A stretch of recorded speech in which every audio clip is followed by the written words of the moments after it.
जी नमस्कार, आदाब। सबसे पहले तो आपने इस अपने गांव के प्रांगण में मुझे मेरी बात रखने का आप अवसर दे रहे हैं, अपने से मिलने का अवसर दे रहे हैं। आप कुछ समय से मेरा इंतजार भी कर रहे हैं। इसके लिए आपका मैं तहे दिल से आभार व्यक्त करता हूं, आपका शुक्रिया अदा कर रहा हूं। हमार नाम है प्रशांत किशोर। हम नेता ना है, दल हम बनैले नहीं की रवा से वोट मांगे आयल नहीं की।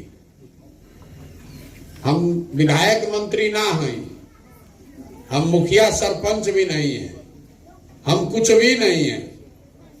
साधारण परिवार के लड़के हैं।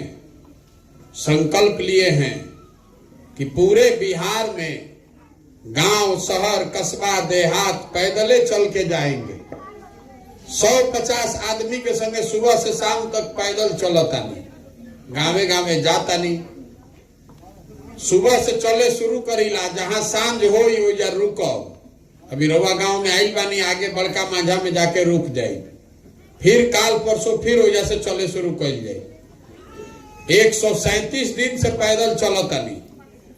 पश्चिम चंपारण से चले शुरू कैले बानी, करीब करीब 1600-1700 किलोमीटर चल लेनी। अभी पूरा बिहार घूमे में, गांवे गांव पहुंचे में करीब करीब 5000 किलोमीटर पैदल चले पड़ी।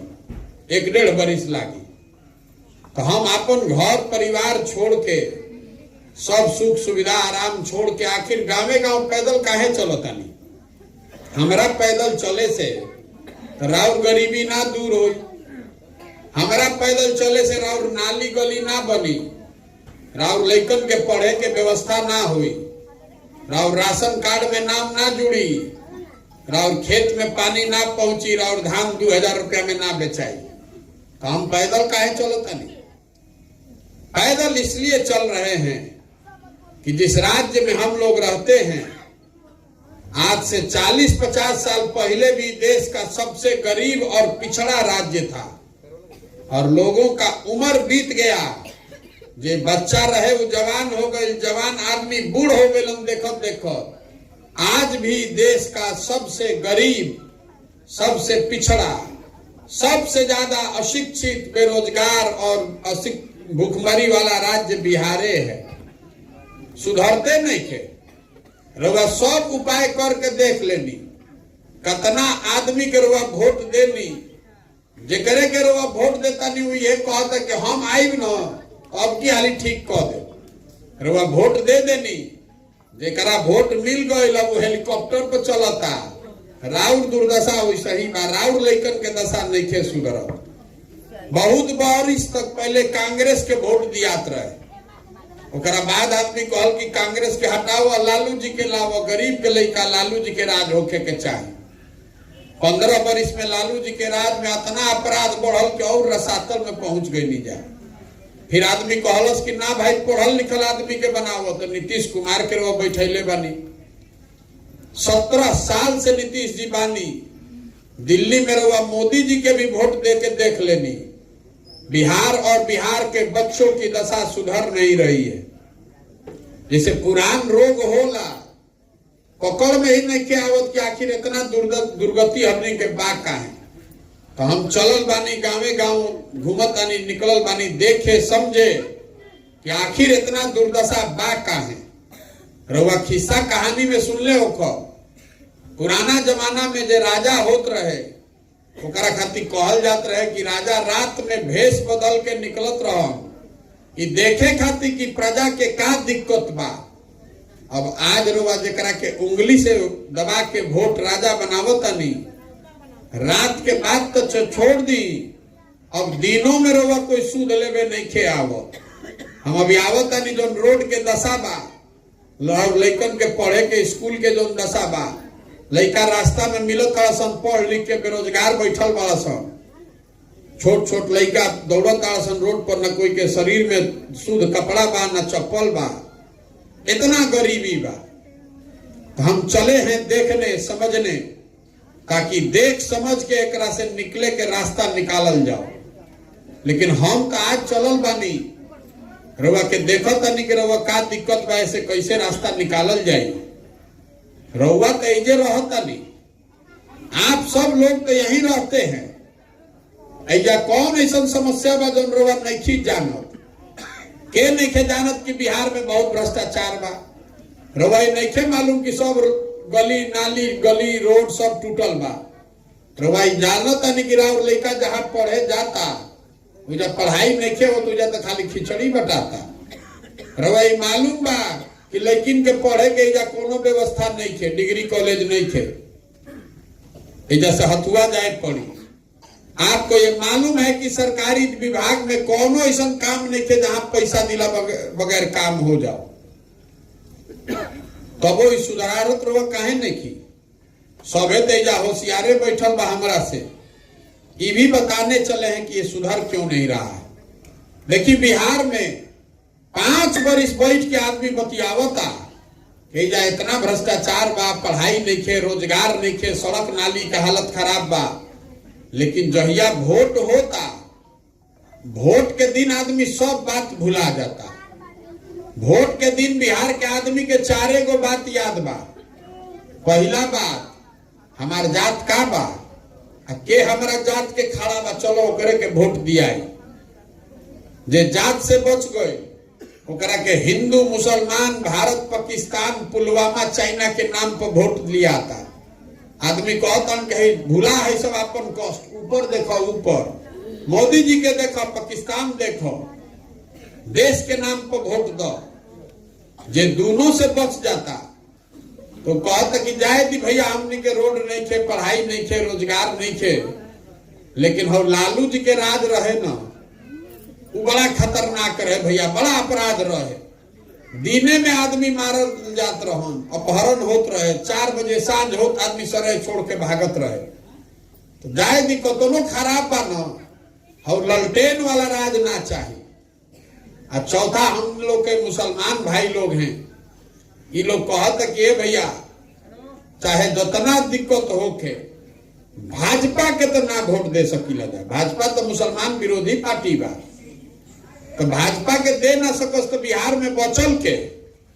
बिहार में तो भैया 2 गो दल बा, एगो मोदी जी के भाजपा और दूसरा लालू जी के ललटेन। नीतीश कुमार के तो कोनो दले नहीं के बचल। ये बेचारे कभी लालटेन पकड़ के लटको तड़न, कभी कमल के फूल पर बैठ के पौरता। जनता के बुझाते नहीं के कि रहियन के ने एक खाली ललटेन पर हम वोट देनी तो मेढक कैसा उछल के चल गए, कमल के फूल पर बैठ गए। एक खाली रवा कमल के फूल पर वोट देनी तो चमगादड़ ऐसा आके फिर ललटेन पर लटक गए। तो जो मुसलमान है वो कह रहा है कि हम जिए चाहे मरे, भाजपा के दे नहीं खी सकत तो बचल के है ललटेने बा। ललटेने में किरासन तेल बन के जली और चाहे बुझा जाई, एकरे के वोट दिया। इतना आदमी रोवा सब बैठल बानी जा, ईमानदारी से बताई, ये 4 चीज पर वोट दिया था भैया? दिया था कि ना? तो काहे के माथा मारता नहीं कि रोड नहीं थे, भ्रष्टाचार बा, पढ़ाई नहीं थे हो? अरे जब रउआ जानता नहीं, हम जानता नहीं, तो सारा नेतो जानता रसो कि बिहार के जनता कतनो बतिया ले, हंस के गा के गरिया के, लेकिन वोटवा के दिन तो ये 4 चीज पर वोट दी ही। तो काहे के काम करो सब? जानते बा आदमी कि बतियावे तो, खिसियाए तो, हल्ला मचावे तो, वोटवा तो जो आई तो यही पर दिहल जा। यही कारण है कि बिहार की दशा नहीं सुधर रही है। 30-40 साल से आप बंधुआ मजदूर बन के जात के नाम पर, धर्म के नाम पर लालू के डर से भाजपा को और भाजपा के डर से लालू को वोट दे रहे हैं। इसीलिए ये दशा नहीं सुधर रहा है। आदमी कहता कि हमारा के नेताजी ठग ले लो, हम रुआ के कहता नहीं कि कोई नेता रुआ के नहीं के ठग। अगर कोई नेता ठगी तो 1 बार ठग ली, 2 बार ठग ली, रुआ जान जाई। लेकिन रुआ तो 50 वर्ष से ठगाता नहीं। अगर आप 50 बरस से ठगे जा रहे हैं तो इसका मतलब है कि कुछ न कुछ गलती आप में, हम में भी है। अब प्रशांत किशोर आयल बाड़न तो प्रशांत किशोर ठग लियो कहीं से गिरोगा तो पहले ही से ठगाए खातिर तैयार बैठल बानी। कोई आओ झूठ बोलो बढ़िया बोल दे बस रोआ के वोट दे दे फिर ठगा दे 5 बरिस। यही से हम वोट मांगते नहीं की, हम गाँवे गांव जाता नहीं, लोग के हाथ जोड़ता नहीं, समझावे के प्रयास करता नहीं कि अगर रउआ अगर आपन और आपन लड़का के चिंता ना करो तो कोई दल कोई नेता आपके बच्चे की चिंता नहीं करेगा। लिख कर रखिए। कोई करी भैया, जब रउआ अपन लड़का के चिंते नहीं करो तो कोई नेता और लड़का के चिंता करी। हम चलत नहीं पैदल 100 गो लड़का आगे दौड़ता रह तो 50 गो लड़कन के शरीर पर तो शुद्ध कपड़ा नहीं थे, पैर में चप्पल नहीं है, आपका लड़का पढ़ नहीं रहा है, पिलुआ वाला खिचड़ी खा रहा है। तो राउर लड़का जब पिलुआ वाला खिचड़ी खाई तो मजदूर ना बनी तो कलेक्टर बनी। ये बुझाए के चाहिए ना रउआ, और रउआ नहीं बुझात तो नेता एक के बुझी। नेता तो अपन लड़का के चिंता करता, नेता अपन लड़का के ना चिंता करी भाई। रउआ बुझाता कि नेता जात के राजनीति करता भैया, नेता हमने के जात में बांट देले बाड़न, ऐसा नहीं है। कोई नेता जात का राजनीति नहीं कर रहा है बिहार में। हम एकमात्र आदमी है रोज कहते हैं ये बात, नेता जात का राजनीति नहीं कर रहा है। देखिए लालू जी बाड़न, लालू जी का आदमी को हद तक जात के राजनीति करता हम रोज कहता नहीं फन करत। जात के राजनीति अगर लालू जी करता तो ये न कहता कि भैया यादव समाज में जो सबसे काबिल आदमी बा वो आदमी बिहार का नेता बनी और सब यादव भाई जी लोग आप लोग वोट दीजिए। लालू जी नहीं कम न कहत, लालू जी कहता कि हमार लड़का बिहार के नेता बनी आ कुल यादव जी लोग आप लोग हमको वोट दीजिए। तो जात के राजनीति कहाँ भई? वो तो अपन परिवार के राजनीति करता हूँ, अपन बेटा के राजनीति करता हूँ। लालू जी अकेले नहीं खन, माझी जी बाड़न तो वो कहता कि हम रह हमार लड़का रही, कुल माझी समाज के आदमी मुसर भाई लोग हमारा के वोट दो जा। कोई पंडित बा, कोई कुशवाहा बा, कोई राजपूत बा, कोई भूमिहार बा, जे जौना जात के नेता बा वो कहता कि हम रह हमार लड़का रही आ कुल जना तू लोग हमारा जात के वोट हमरा के दो जा। तो नेता तो अपन लड़का के चिंता करता, जात में रउआ अजुराइल बानी, नेता नहीं जात के राजनीति करत। और रउआ बुझाता कि नेताजी जात के राजनीति करता है, नेता जात की राजनीति नहीं कर रहा है, जात में आप उलझे हुए हैं, इसीलिए आपकी ये दुर्गति है। लालू जी के लड़का 10वां नहीं थे पास कैले तो लालू जी के चिंता बा ना कि हमारा लड़का बन जाओ मुख्यमंत्री, हमें कोनो दिक्कतों नहीं थे। अरे लोकतंत्र बा, जेकरे के जनता वोट दे दी वह बन जाए मुख्यमंत्री। दिक्कत इस बात से नहीं है कि लालू जी का लड़का 10वां नहीं पास किया है और मुख्यमंत्री बनना चाहता है। दिक्कत इस बात से है कि आपका लड़का 10वां पास कर लिया, बीए कर लिया, एमए कर लिया और उसको चपरासी का भी नौकरी नहीं मिल रहा और रउआ पर चिंते नहीं थे। रउआ तो जाता धर्म के झंडा उठैले बानी, पुलवामा चाइना को वोट देता भी।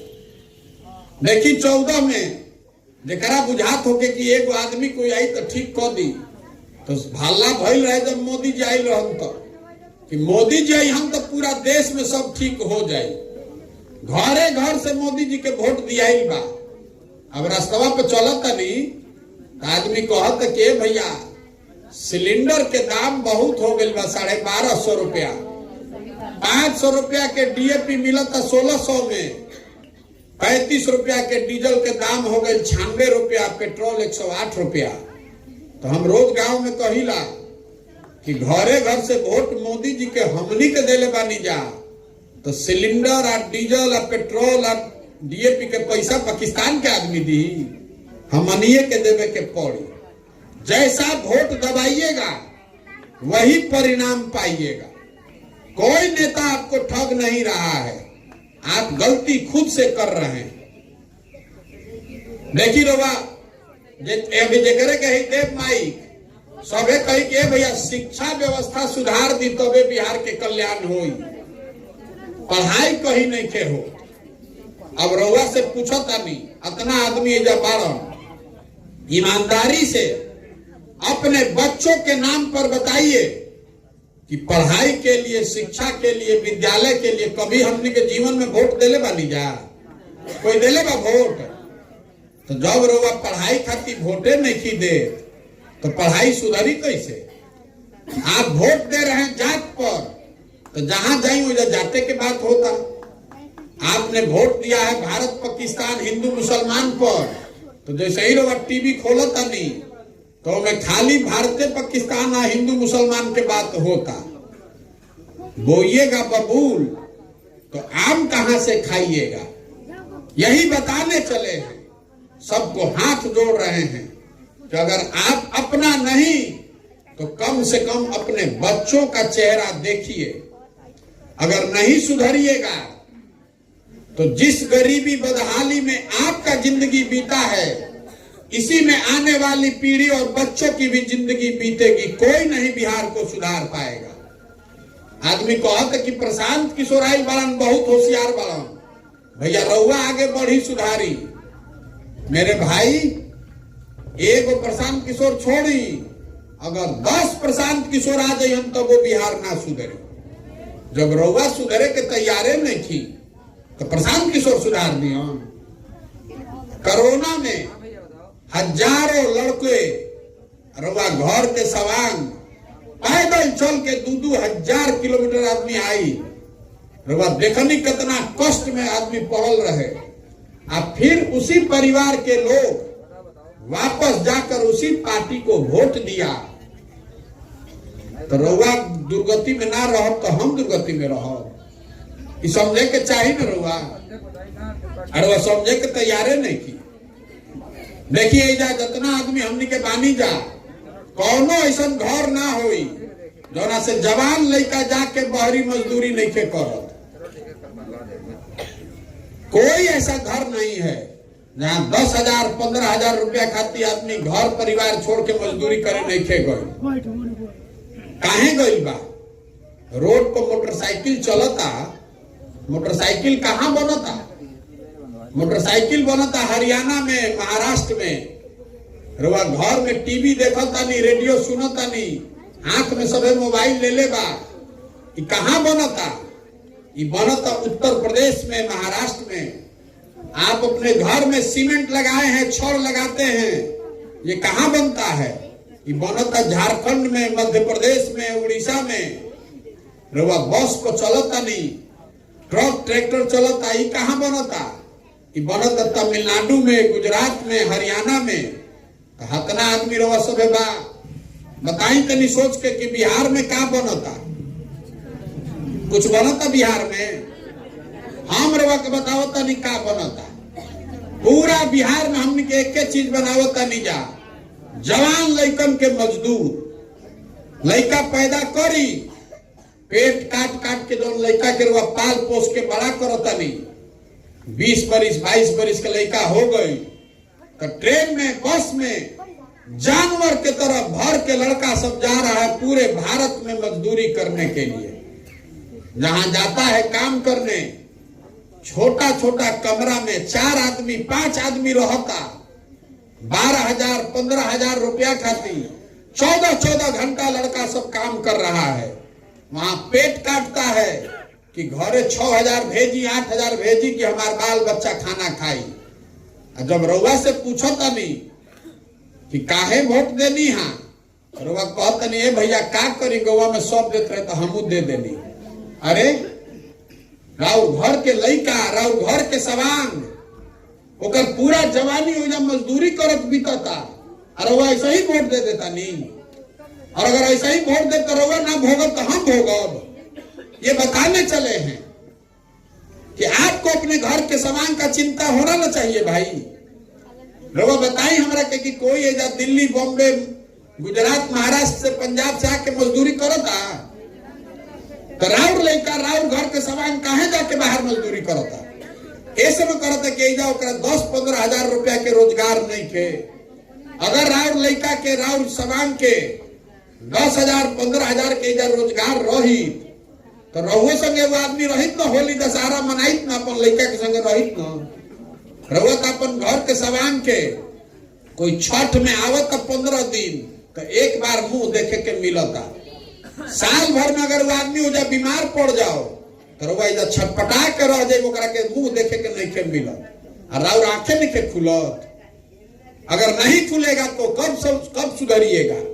यही से चलल बानी सबके गांवे गांव जाके समझावतानी अरे भाई जगिए, जात पर नहीं धर्म पर नहीं 5 किलो अनाज पर नहीं नाली गली पर नहीं। आपके वोट का कीमत आपके बच्चों का भविष्य है। कोई नाली बनवा दी तो वो वोट दे दे ओकरा के। एगो नाली बनवाइल 5 साल वोट ले लिया, वो चल रहा है हेलीकॉप्टर पर और अब जिंदगी से गरीबी से निकल सकीला। रवा के कोई 5 किलो अनाज देता वो में 4 किलो मिलता, 4 किलो जीवन भर अनाज मिलत रही तो गरीबी से निकल सकता नहीं। गरीबी से तब निकलिएगा जब आपका लड़का पढ़ लिख कर नौकरी करने लगे, जब रवा घर के सवांग के या रोजगार मिल जाओ तब न गरीबी से निकलो। तो संकल्प लीजिए कि आप आने वाले समय में जात पर नहीं धर्म पर नहीं 5 किलो अनाज नाली गली पर नहीं, अपने बच्चों के पढ़ाई और लोगों के रोजगार के लिए वोट दीजिएगा। जहिया रवै वोट देवे लागो तबे बिहार सुधरी, न तो सुधर नहीं के सकत। आदमी कहता के भैया ये तो बुझाता सब बात, हमनी भी विकल्प ना रहे। दुए गैया दल बा, एगो नागनाथ एगो सांपनाथ, जे करे के वोट देता नहीं जाए उहे काटता। रउआ दल बनाई तो हम दल काहे नहीं बनावत। अरे बिहार में पहले ही से 50 गो दल बा, हमारा दल बनावे से का होई। बिहार में दल कैसे बनेला, जे बनैलस दल वे हो गई दल के नेता। आयोग कह दिलस कि हमारा बाद हुई हमार बेटा। आ कुल जना तो लोग बिहार के आदमी जीवन भर झंडा लेके ढो जा। वो दल नहीं है, वो विकल्प नहीं है, वो तो परिवार का शासन है। पहले बाबूजी करिहन फिर बेटा करिहन। अगर रउआ विकल्प बनावे के बाद तो जो रास्ता गांधी जी ने दिखाया उस रास्ते को देखकर समझकर उस पर चलना पड़ेगा। गांधी जी देश का आजाद कैसे करेलन? गांधी जी अकेले दल बना के देश का आजाद करा देता। गांधी जी ने दल बनाकर देश को आजाद नहीं किया। गांधी जी आगे आगे चले, समाज को जगाया, समाज के लोग उनके साथ चले तब न देश आजाद हुआ। तो अगर बिहार को गरीबी से भ्रष्टाचार से बेरोजगारी से आजादी दिलाना चाहते हैं, अगर अपने बच्चों को पढ़ने की व्यवस्था बनाना चाहते हैं, अगर अपना घर के सामान जो बहरी चल गई के वापस बुला के जे नौकरी की व्यवस्था कोई चाहता नहीं, तो आपको जगना पड़ेगा, अपना कंधा लगाना पड़ेगा। तो पदयात्रा इसलिए कर रहे हैं कि गांव शहर कस्बा देहात पूरा बिहार में घूमो और जितना आदमी तैयार हो जाए कि ना भैया अपना लड़कन खातिर हमने की व्यवस्था बनावे के बाद उस सब आदमी के बटोरो। जैसे रवा दही के मथ के मक्खन निकालीला, वैसे ही हम समाज के मथ के सही आदमी निकाले चलल बानी। जे करे के समाज चुनी उस सब आदमी के एक साथ बैठाई। जब पदयात्रा खत्म हुई तो सब कोई मिल के तय करी कि दल बने के बाद तो बनी दल। लेकिन अगर दल बना तो दल प्रशांत किशोर का नहीं होना चाहिए। वो दल का नेता प्रशांत किशोर नहीं हुए, वो दल किसी व्यक्ति का नहीं, किसी परिवार का नहीं, किसी जाति का नहीं। वो दल होना चाहिए बिहार के उन सारे लोगों का जो अपने बच्चों के लिए इसको मिलकर बनाएंगे और आगे मिलकर चलाएंगे, तब न सुधरेगा। यही खातिर इतना अभियान चले बानी, यही खातिर अपन घर द्वार सुख चैन छोड़ के गाँव गाँव घूमतानी। अब रउआ बताई कि प्रयास होके के चाहे कि ना होके के चाहे, होके के चाहे कि ना ही प्रयास। तो रउआ सब एगो वोट करवाई, सवाल एगो पूछो, रउआ ओकर जवाब देवे के बाद हाथ उठा के जे हाँ बोली हाँ, जे ना बोली के मन बजे करा ना बोली। कैमरा लागल बा 3 गो, एमें आवे के चाहिए। रह हथवा उठी तो पता चली, न तो आदमी कहन कि हमारा गांव में तो आइले ना रह। पिछला 30-40 साल में आपने हमने जिसको भी वोट दिया है, किसी ने आपके और आपके बच्चों की चिंता नहीं की। अब समय आ गया है कि आप अपने बच्चे की चिंता कीजिए और गांधी जी के बताए हुए रास्ते पर चलकर अपना विकल्प बनाइए, जनता का विकल्प बनाइए। रउआ बताई कि हमनी के सब के मिलके, बिहार के जनता के मिलके अपना विकल्प बनाना चाहिए कि नहीं बनाना चाहिए? सबके हाथ उठे के चाहिए, बनाना चाहिए कि नहीं बनाना चाहिए? बनाना चाहिए ना भाई। तो आदमी कहता ये भाई विकल्प तो बन जाई, लेकिन भैया चुनाव कैसे जीतल जाई? तो वो भी बताने आए हैं कि आप चुनाव कैसे जीतिएगा। आदमी के बुझाता कि भैया हमनी के गरीब आदमी, ना हमनी के संगठन बा, ना पैसा बा, ना व्यवस्था बा, चुनाव कैसे जीतल जाए? तो जे हमरा के जानता ओकरा मालूम बा कि पिछला 10 साल में इस देश में जिस नेता का, जिस दल का हमने हाथ पकड़ा है, वो चुनावे नहीं हारा है। बड़ा बड़ा दल और नेता चुनाव जीतने के लिए हमसे सलाह लेने आते हैं लोग। और सलाह लेवे खातिर 2-4 लाख नहीं, 2-4 करोड़ नहीं, सैकड़ों करोड़ रुपया हमको देता है।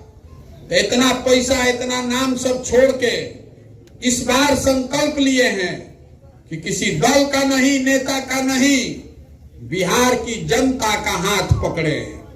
जिसको भी आप चुनकर अपने बीच से निकालिएगा, वो गरीब हो, अमीर हो, अगड़ा हो, पिछड़ा हो, महिला हो, पुरुष हो, हिंदू हो, मुसलमान हो, जे करे के सब मिल के निकाली, चुनी कि ना भैया है ये आदमी ठीक बा, वो करे पीछे जन सुराज के पूरा ताकत, शक्ति, पैसा, बुद्धि सब लगावल जाई और रउआ सहयोग आ वोट से ओकरा के जिता के ले आवल। तभी बनेगा जनता की सरकार। एक नाम का बा जन सुराज। जन मतलब जनता और सुराज मतलब सुंदर राज। बिहार के सुधारे के बाद तो लालू, नीतीश, मोदी और प्रशांत किशोर के सरकार से ना सुधरी।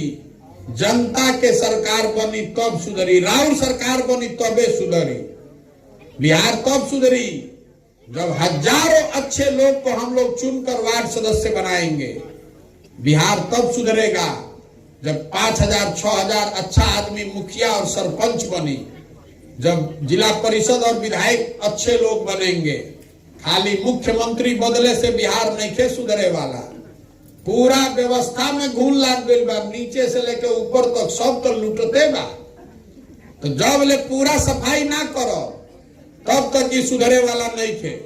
तो बताई रहो पूरा सफाई होके के चाहिए कि ना होके के चाहिए? होके चाहिए ना। तो से हम वोट मांगत नहीं थी, चंदा हम ली ही ना। आज नजर घुमा के देखी कहीं हम एगो अपन फोटो भी ना लगाई। रउआ से मांगे आइल बानी राउर आशीर्वाद। ये कठिन काम बा, 50 बरिस में कोई कैला ही नहीं थे। हार मास के शरीर से रउआ 40,000 गांव में जाए के बाद, 5,000 किलोमीटर चले के बाद कोई चल सकेला? बीचे में आदमी मर जाए, लेकिन ये कैल जा सकेला। ये होई वैसे ऊपर वाला के कृपा चाहिए और आपका आशीर्वाद चाहिए। अगर आपको लगता है कि हम जो काम कर रहे हैं ये बिहार के समाज के भले के लिए है, आपके बच्चे के भविष्य के लिए है, तो एक बार हाथ उठा के आशीर्वाद दी। है ना आपका आशीर्वाद? होगा ना प्रयास? कहीं ना। एगो अंतिम बात कह के खत्म करब, फिर छुट्टी। हमने के लड़का जाता सन बाहर बिहार से, कोई पढ़े जाता, कोई मजदूरी करे जाता, तो बाहर कहता सन बिहारी मतलब अनपढ़, बिहारी मतलब बेवकूफ। ये शब्द बिहारी गाली बन गया है। हर दिन पूरे भारत में बिहार के लोगों को बिहारी कह के गाली देता है, जलील करता है। हम आपको बताना चाहते हैं, हम लोग बेवकूफ नहीं हैं, बिहार के लोग अनपढ़ बेवकूफ नहीं हैं। यहाँ के कुछ नेताओं ने, व्यवस्था ने हम लोग को बेवकूफ बना दिया है। एक बार रउआ जाग जाइए, अपने बच्चों के लिए जग जाइएगा, तो आप में वो ताकत है, इस जमीन में वो ताकत है कि हम लोग बिहार में वो व्यवस्था बना सकते हैं जिससे हम लोग के बच्चों को पढ़ने के लिए और रोजगार के लिए बिहार में अपना गांव परिवार छोड़कर बाहर नहीं जाना पड़ेगा। लिख कर रखिए, ये व्यवस्था आप बना सकते हैं। कि देश के इतिहास में 1500 साल तक पूरा देश के राजनीति बिहार से चलल बा। जाके लइकन के और कुछ आवे चाहे ना, राजनीति खूब बढ़िया आवेला। रउआ खड़ा होई, हम सिखावतानी, अगर आप खड़े हो जाइएगा तो पूरा देश के राजनीति का निडिल घुमाकर बिहार के ओर कर देंगे। बिना बिहार के दिल्ली में सरकार बन जाई? बिना हमने के वोट के दिल्ली में सरकार बन सकेला? 26 MP का राज्य है गुजरात, तो गुजरात के आदमी बन गए बा फैक्ट्री के मालिक, और 40 MP के राज्य बा बिहार, हमनी के लड़का बन गए फैक्ट्री में मजदूर, हमनी के आंखें नहीं के खुलत। तो बदलना चाहिए कि नहीं बदलना चाहिए? बदलना चाहिए ना। हमारा तरुआ खड़ा हो कि जान में लगाई। और दूसर बात, आदमी कहता ये भाई इतना बढ़िया बढ़िया बतियावत अपना खातिर का चाहता। कुछ आदमी के बुझाता कि हम बिहार में सरकार में आवे खातिर प्रयास करता नहीं, मुख्यमंत्री बने चाहता नहीं। तो रउआ हमरा के नहीं जानो, हम मुख्यमंत्री बने के सपना लेके नहीं पैदा भई। एकरा से बहुत बड़ा सपना बा हमार बाबा बैलगाड़ी चलावत रहन, मजदूर रहन, बनिहारी करके हमार बाबूजी के पढ़ैलन, तो हमार बाबूजी डॉक्टर हो गए। तो हम सरकार में आवे खातिर थोड़े ना इतना मेहनत करता नहीं। अरे ये सपना लेकर आए हैं कि अपने जीवन काल में देश के सबसे गरीब और पिछड़े राज्य बिहार को देश के अग्रणी और समृद्ध राज्य में देखना चाहते। ये सपना लेकर आए हैं कि अपने जीवन काल में ऐसा दिन भी देखें जब गुजरात, महाराष्ट्र, पंजाब से लड़के आकर बिहार में रोजी रोजगार करें, तब माना जाएगा कि बिहार में विकास हुआ। रउआ बताएं कि होके के चाहिए कि ना होके के चाहिए? होना चाहिए ना, होना चाहिए ना भाई। तो एक बार मिट्टी के सम्मान में एक नारा लगाकर खत्म करेंगे। जहां हम लोग पैदा हुए, जहां हम लोग के माँ बाप और पूर्वज पैदा हुए, कोई बिहारी को के गाली दे रहा है तो इस मिट्टी का सम्मान करना सीखिए, गौरव करना सीखिए। हम बोलेंगे जय बिहार, आपको बोलना है जय जय बिहार, जय बिहार, जय बिहार, जय बिहार। बहुत बहुत धन्यवाद।